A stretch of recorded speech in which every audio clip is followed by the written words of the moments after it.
ठीक है।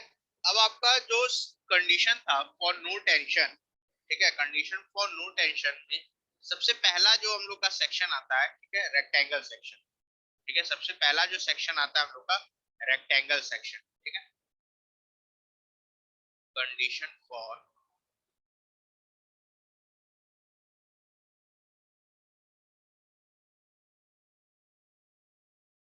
Tension in the section.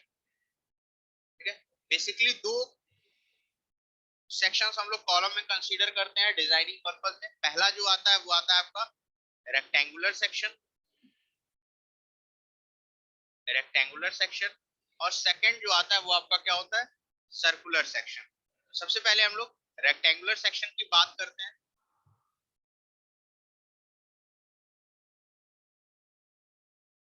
ठीक है, ये आपका एक रेक्टेंगल है,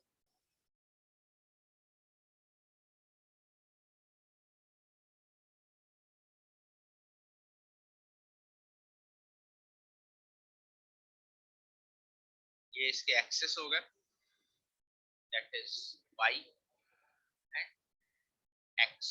ठीक है, ये डिस्टेंस आप ले लो डी, और ये ले लो B.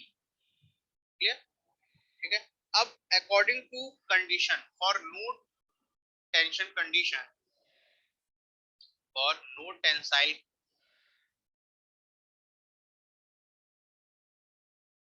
For no tension condition, हमारे पास क्या था, E should be less than or equal to 2k square by d। E should be less than equal to 2k square by d। ठीक है, अब क्या करेंगे हम लोग, k की वैल्यू फाइंड आउट करेंगे। k स्क्वायर की वैल्यू क्या होती है, i by a होती है। ठीक है, तो i की वैल्यू क्या होगी, यहाँ पे y y सेक्शन की हम लोग बेसिकली बात कर रहे हैं सेक्शन के अकॉर्डिंग, तो ये क्या हो जाएगा, bd क्यूब बाई 12 हो जाएगा। i की वैल्यू, i y y की वैल्यू क्या हो जाएगी, bd क्यूब बाई 12, और a की वैल्यू क्या हो जाएगी, b इंटू डी। a की वैल्यू क्या हो जाएगी, b इंटू डी। अब हम क्या करेंगे, इसको इक्वेशन नंबर 1 में पुट करेंगे। ठीक है, पुट द वैल्यू ऑफ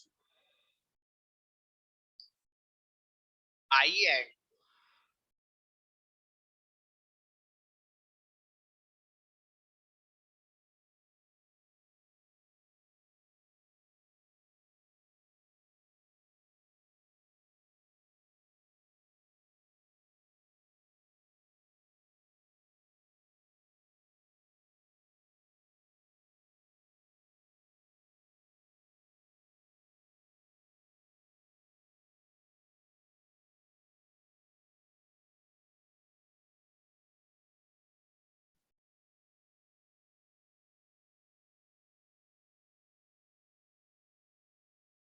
ठीक है, ये वैल्यू आ जाएगी, e should be less then 2 bd cube upon 12 bd square, और डी स्क्वायर से डी स्क्वायर कैंसिल हो जाएगा, और e की वैल्यू आ जाएगी आपकी d बाई 6। e की वैल्यू आ जाएगी कितनी, d बाई 6। ठीक है, e की वैल्यू कितनी आ जाएगी, d बाई 6। ठीक है, इट मींस,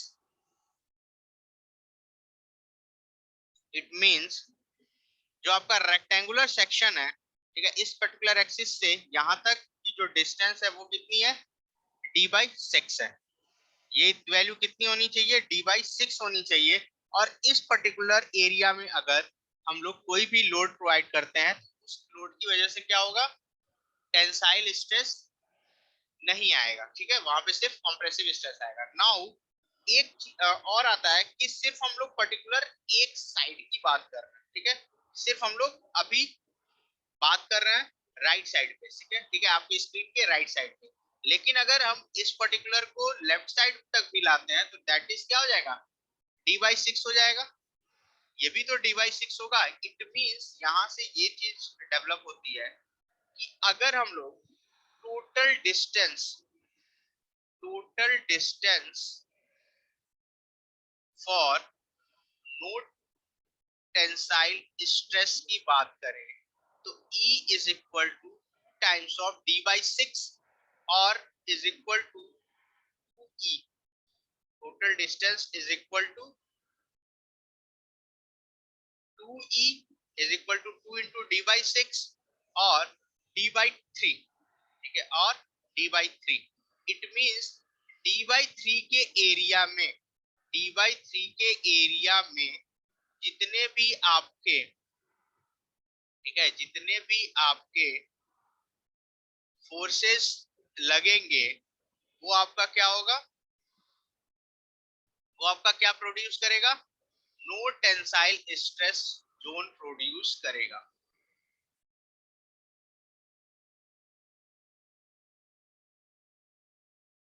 ठीक है, ये जो आपको रेड कलर में स्क्रीन पे दिख रहा है एरिया, ये पर्टिकुलर एरिया क्या है, इसको हम लोग कोर या कर्नल बोलते हैं। ठीक है, ये एरिया क्या कहलाता है, कोर या कर्नल कहलाता है। और इसके रीजन में, इस रीजन में जितने भी आपके फोर्सेस लगेंगे, ठीक है, जितने भी फोर्सेस लगेंगे वो आपको कोई भी टेंसाइल स्ट्रेस जनरेट नहीं करेंगे, वो कोई भी टेंसाइल स्ट्रेस जनरेट नहीं करेंगे। और ये डिस्टेंस, टोटल डिस्टेंस कितना है, डी बाई 3 है। इसीलिए इस पर्टिकुलर रूल को हम लोग middle middle third rule of the section बोलते हैं। ठीक है, due to this it is known as middle third section of the, ठीक है, middle third of the section. ठीक है, यहां से लिख लो, the stress will be of same sign throughout the section if the load line is within the middle third of the section, middle third of the section। Clear, और इसी वजह से इसको मिडिल थर्ड रूल भी कहते हैं। ठीक है, एक बार और देख लो क्या कह रहा है कि एक कोई रेक्टेंगुलर सेक्शन है, ठीक है, रेक्टेंगुलर सेक्शन में हमको कहां पे लोड प्रोवाइड करेंगे कि हमको कोई भी टेंसाइल फोर्स न जनरेट हो। टेंसाइल फोर्स न जनरेट होने की हमारे पास कंडीशन है, that is E should be less than और equal to 2k square by D. K square की वैल्यू होती है आई बाई ए, और यहाँ पे आई बाई वाई की बात कर रहे हैं, that is B D cube by 12। तो A is equal to B D और एरिया क्या होगा आपका, बी डी होगा। ठीक है, तो यहाँ पे वैल्यू पुट किए तो ई की वैल्यू कितनी आई, लेस देन और इक्वल टू डी बाई 6। ठीक है, लेस देन और इक्वल टू डी बाई 6। ठीक है, ये जो वैल्यू थी वो कहां से थी, एक particular centre of the section से एक साइड की थी। अगर हम पूरे एरिया की बात करें तो वो एरिया क्या होगा, ट्वाइस हो जाएगा। ठीक है, पूरे एरिया की बात करोगे या पर्टिकुलरली लेंथ की बात करोगे तो वो ट्वाइस ऑफ ई हो जाएगा। और ट्वाइस ऑफ ई कितना आ रहा है, डी बाई 3 आ रहा है। ठीक है, तो ये क्या हो गया आपका, डी बाई 3 तक। ठीक है, इस पर्टिकुलर सेंटर से डी बाई 6 दोनों साइड में अगर लोड हम लोग लगाते हैं तो वहां पे कोई भी जो लोड होगा वो टेंसाइल स्ट्रेस प्रोड्यूस नहीं करेगा। सिमिलरली आप इसी तरह से डेरिवेशन करोगे अगर अपवर्ड सेक्शन का, दैट इज आई एक्सेस के फॉर्म में, तो ये जो एरिया आएगा दैट इज कितना आएगा, बी बाई 3 आएगा। ये कितना आएगा, ये आएगा बी बाई 6, बी बाई 6, और टोटल जो डिस्टेंस आ जाएगा दैट इज बी बाई 3 आएगा। It means B by 3 cross D by 3। ठीक है, बी बाई 3 से डी बाई 3 के बीच में जो भी एरिया आप लोग को लगेगा, ठीक है, जो भी आपका लोड अप्लाई होगा उस एरिया में, उसकी वजह से कोई भी टेंसाइल स्ट्रेस जनरेट नहीं होगा पर्टिकुलर सेक्शन में। क्लियर, कोई भी टेंसाइल स्ट्रेस नहीं जनरेट होगा उस पर्टिकुलर सेक्शन में। Clear, this is that why इसको हम लोग क्या बोलते हैं, मिडिल थर्ड रूल बोलते हैं। ठीक है, ये कुछ इस तरह से रोम्बस टाइप का बनेगा और ये डिस्टेंस आपका होगा b बाई 3 और ये डिस्टेंस होगा d बाई 3। क्लियर, इस वजह से इसको हम लोग क्या बोलते हैं, मिडिल थर्ड रूल बोलते हैं। ठीक है, नेक्स्ट आता है आपका सेकंड जो सेक्शन है हम लोग का, सेकंड जो सेक्शन है वो क्या है आपका, सर्कुलर सेक्शन है। सेकंड सेक्शन क्या है, that is the circular section. ठीक है, अब सर्कुलर सेक्शन हम लोग ड्रॉ करते हैं। तो ये एक सर्कल है, ठीक है, ये एक सर्कल है और इसका जो डाया है वो है कैपिटल डी ले लो या स्मॉल डी ले लो,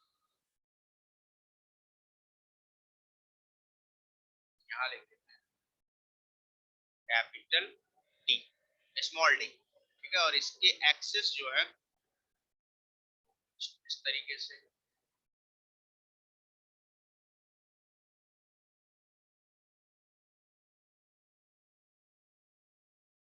ये वाई वाई है, ये एक्स एक्स है, क्लियर।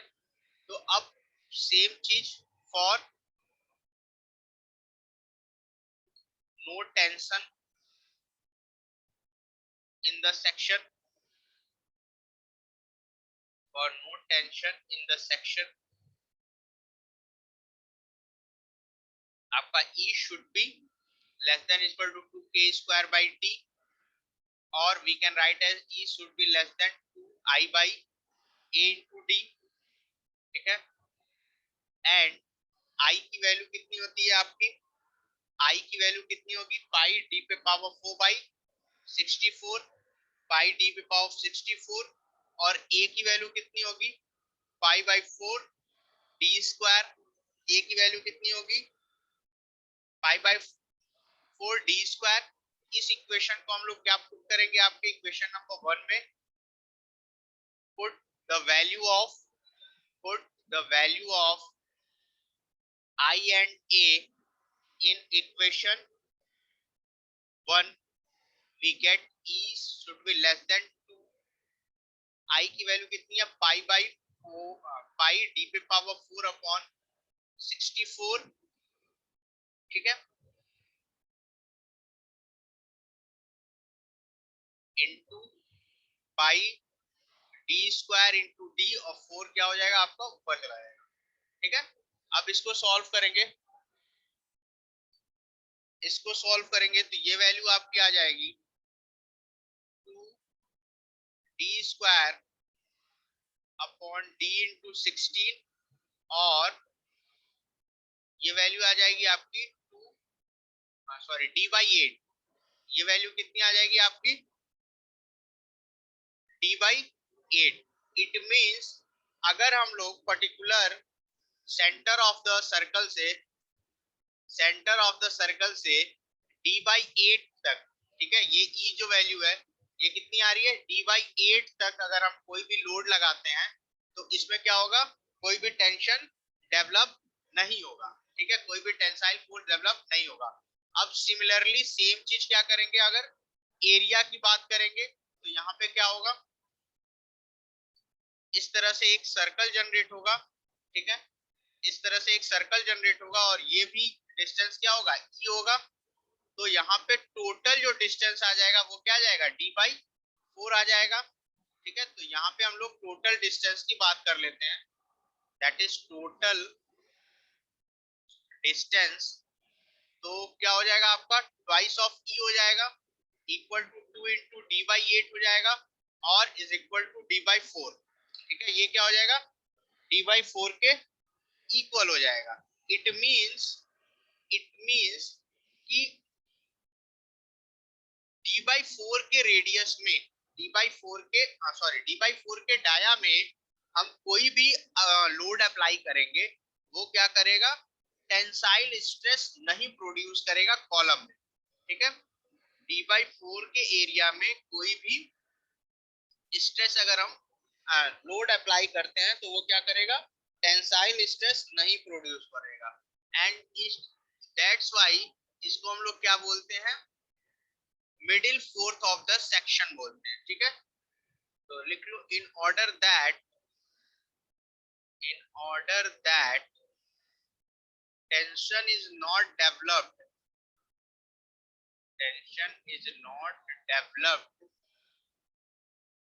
if the load या not developed,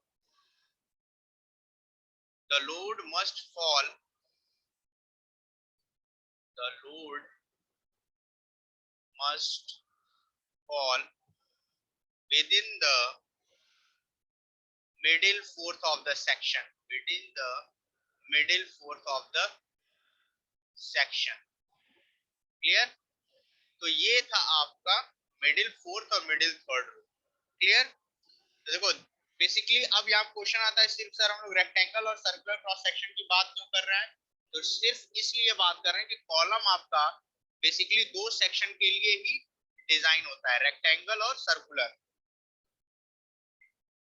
जब आप आरसीसी पढ़ोगे, ठीक है, उसमें जब रेक्टेंगल कॉलम की डिजाइनिंग पढ़ोगे वहां आपको पता चलेगा कि दो बेसिकली क्रॉस सेक्शन होते हैं, एक रेक्टेंगल होता है और एक होता है आपका सर्कुलर। तो इन्हीं दो चीज दो के लिए हम लोग डिजाइन करते हैं कॉलम।